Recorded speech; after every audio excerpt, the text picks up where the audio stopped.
একটাও আসেন, কেউ নাই। কেউ নেই। কেন নেই? কেন নাই এই যে কেম্মা বলবো? আপনারা সাংবাদিক, আপনারা বলতে পারছেন না, তো আমরা কেমন বলবো? বৃহস্পতিবারে দেখা যাক আল্লাহ কি করে, আল্লাহ যা করবে তাই হইব। আজকে কোনো কাস্টমার এসেছে? না কোন কাস্টমার নেই। না বর্তমান কাস্টমার নেই। না সকাল থেকে আসেন না, দেখেন এমন কোনো কিনা কাস্টমার আসেনি, এমনি ওই যে আসছে বাচ্চা টাচ্চারা গরু দেখতেছে। মেহেরপুর, আমাদের মেহেরপুর কয়টা জেলা। এনেছেন? এখন বর্তমান 18টা আছে, গরু আরও পিছে আছে।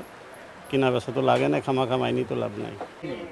না গরু কাস্টমার নাই তো, গরমের লেগে নাই, কিসের লেগে আল্লাহ পাক জানে। বেচা কেনা নাই অনেক দিন, অন্য বছর তো আগে থাকতে কিনে, ওদের কিন্তু কিনা বেচা না, কাস্টমার আসেই না তো। দেখি আগামীকাল আশা করা যায়, আগামীকাল শুক্রবার যদি আসে দেখা যাক কে কিসের লেগে নাই, এখন বলা যায় না তো।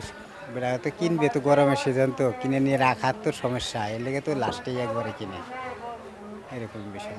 বেচা কিনে কাস্টমার একটু কম, মনে করেন বাসায় নিয়ে রাখতে তো কষ্ট।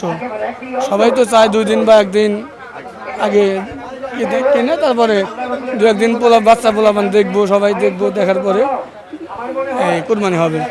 এই কারণে একটু বেচা কিনি কম, কিতাও কম, বিক্রেতাও কম।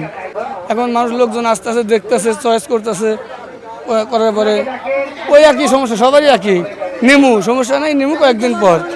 দেখতে ঘুরতে আসছে আপনার, এখন হ্যাঁ নেওয়ার যোগ্য লোক খুবই কম। জি, শনিবার থেকে বেচা কিনা আলহামদুলিল্লাহ শুরু হবে। জি।